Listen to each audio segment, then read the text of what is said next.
dos profetas, também é conhecido também como o primeiro, o último dos juízes, e é também conhecido como o primeiro dos profetas, o povo israelita, foi Samuel.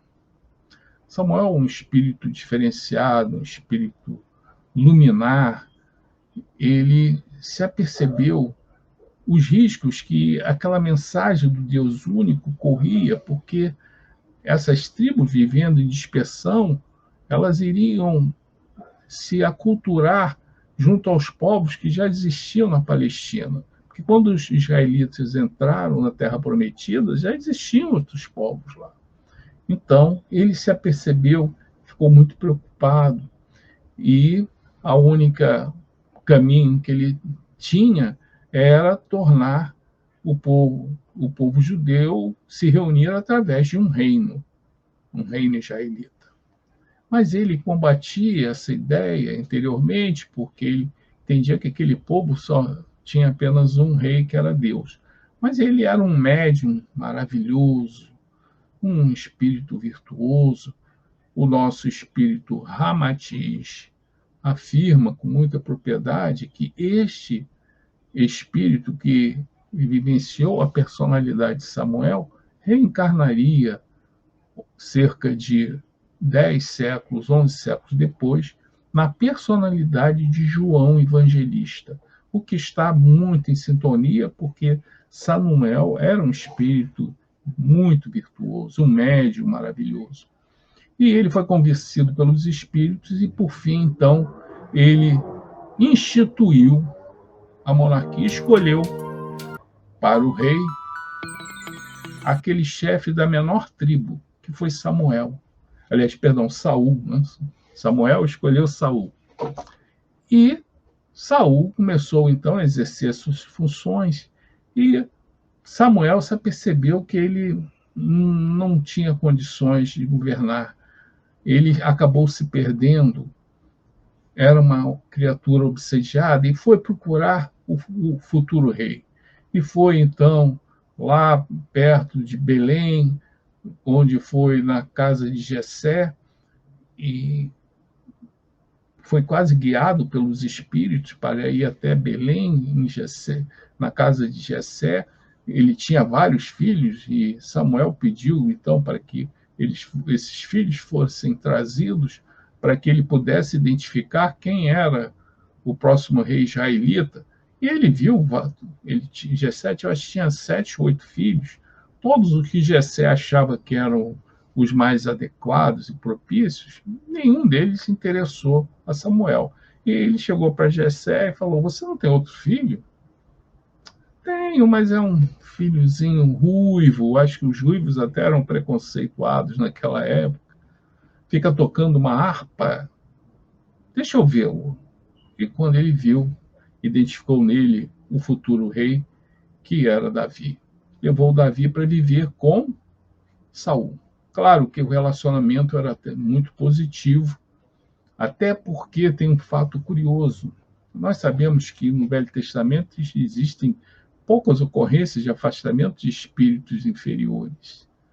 O que, evidentemente, não foi o caso no Novo Testamento, no Evangelho. Jesus estava sempre envolvido em situações de afastamento de espíritos em sofrimento.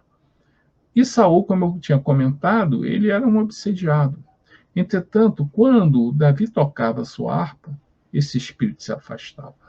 Nós sabemos o efeito da música na espiritualidade. Tem até um registro que podemos fazer, porque o Divaldo mesmo fez da sua própria experiência. Ele estava psicografando o livro Loucura e Obsessão, que tratava, numa das suas dramas, das suas subhistórias, de um caso que estava ligado a um templo de Umbanda. Claro que a manifestação religiosa da Umbanda é muito baseada em tambor. E ele, na psicografia, lá na Mansão do Caminho, desse livro, ele ficava ouvindo aqueles sons dos tambores, e aquilo não estava propiciando que ele tivesse a sintonia ideal. E aí ele foi comentar com o espírito de Joana de Ângeles, que falou o seguinte: olha, Coloque o intermezzo da cavalaria rusticana de Pietro Mascagni, um grande músico de meados do século XX. Esses espíritos, eles não gostam dessa música e você irá poder psicografar com toda a tranquilidade. Foi mais ou menos o que acontecia com Davi e Saul. Claro que esse relacionamento ele se deteriorou quando Saul se apercebeu que Davi seria o seu substituto. Tanto que Davi fugiu, porque ele tinha risco até de ser morto por Saul, ele e seus vários auxiliares. E quando eles estavam fugindo, ele recebeu um recado de que a cidade de Keila, lá na Judéia, estava cercada pelos filisteus. E aí ele pensou em ajudar os habitantes da cidade israelita de Keila.